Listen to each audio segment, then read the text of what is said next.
Welcome back to another exciting episode of Cyber Defense TV. I'm your host, Gary Malevsky, and the publisher of Cyber Defense Magazine. We have with us a very, very, very special guest, Edward Tsai, who is the Director of Investment at the largest cybersecurity unicorn in the world. How do we pronounce it? Qianxian. Qianxian. Qianxin. Qianxin. Qianxin. That's right. Qianxin. So it would be qianxin.com? That's right. Yeah. I didn't mess it up. We have it. Yeah. It's not easy, but it's great. Not easy, yeah. So we're going to talk today about some amazing things. So welcome, and this is the hot seat. So it might get warm in here. Great to be here. And what have you guys been doing lately? What's going on? Yeah, so Qianxian, as you know, we're now the largest cyber unicorn in the world.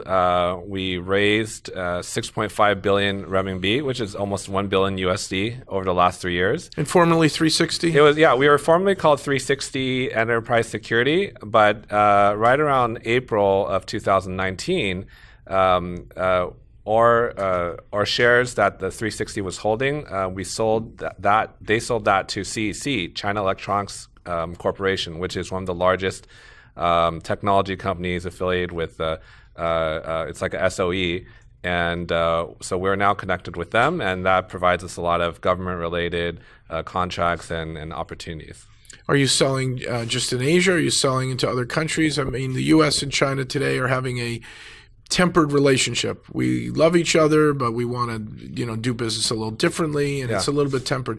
How do you see being one of the biggest unicorn in cyber in the world with this whole U.S. relation thing, the way it's going?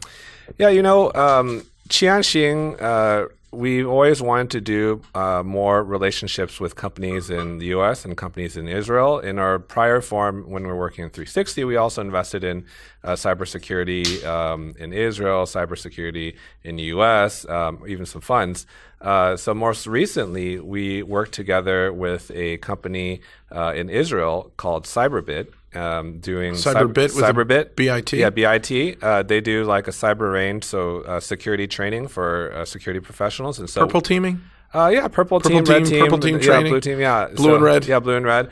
And so hands-on stuff, but we're taking that product and we're augmenting that with some scenarios that are unique to China, and helping provide that to China. So we like stuff like that, doing partnerships, and so we'd love to do more if we can.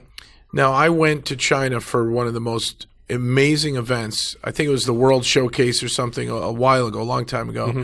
And all these countries had the cool stuff. It was in Shanghai. Okay. And I heard that we've got the Olympics coming to China in 2022. That's right. So the Winter Olympics are coming to Beijing in 2022, and Qianxian is the sponsor, cybersecurity sponsor of the Winter Olympics in 2022. And so what's unique is I think we might be the first official Olympics cybersecurity sponsor, both sponsor and operator. So we both sponsored our sponsor, but also we provide the cybersecurity for the event.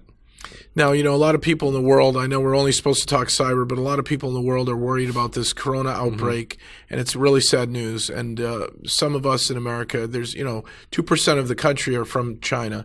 And we've got a history here where before Al Gore invented the internet, right, the information superhighway, that's what he told me. His father claims he invented the American roads superhighway because he was one of the important senators on that. Way back when, the superhighway called the railroad in the 1800s was done by Chinese immigrants. Yes, Chinese laborers, yeah. Yeah, and so I think as Americans, we need to look and think it doesn't matter how you look or where you're from. This is America, and we care about Americans. And also, Chinese, we have to care about as human beings. And China's got a horrible outbreak that really has to get taken care of, and it's going to affect the world. Yes. So what are your thoughts on that? And I mean, look, if you don't want it in the interview, it won't be in the interview, but I think it's important people have this conversation. Yeah, so it's, in reading news in and outside of China, it's a very, very serious issue, especially for the people in Wuhan and Hubei. those are people with, they might be your colleagues, they might be your neighbors, they might be your friends, and even family. And so it's reading these stories. It's very devastating. But I know a lot of people are doing a lot, both government as well as medical professionals, going to the front line. I know different people in the world are sending, product or helping doing research on to find a vaccine. So I hope, people continue to do that. I think, like what you said, there is a risk that this is starting to spread in other places, in whether it be Asia or even in North America and Europe. And so I think this will be something that the global community will have to tackle together. And hopefully we find hope and pray we find a vaccine or a cure to deal with this quickly, so there not as many people will be suffering. We're on the same page on this. And, we talk usually about viral outbreaks being cybersecurity bits and bytes. So I appreciate your willingness to discuss the issue. And then, we'll move back to the fun and exciting stuff we always talk about. So 360 was what, the earliest vendor doing antivirus in China, I believe? Yeah. So 360, where we were spun out from, they were they were probably the first large cybersecurity, consumer cybersecurity company to offer antivirus for free. So back then, in 2000, I think it was 2003, 2004. They had another company, and then they started 360 in 2006, around there, and they started offering the antivirus for free. And then a lot of people took it up to, I think, 500 million plus endpoints. 500 million endpoints. Yeah, 500 million plus in the early days. In the early days, that's and then, a small community of end small users. Community. Every AV vendor in America is dreaming of these endpoints. Yeah, dreaming of that data. Yeah.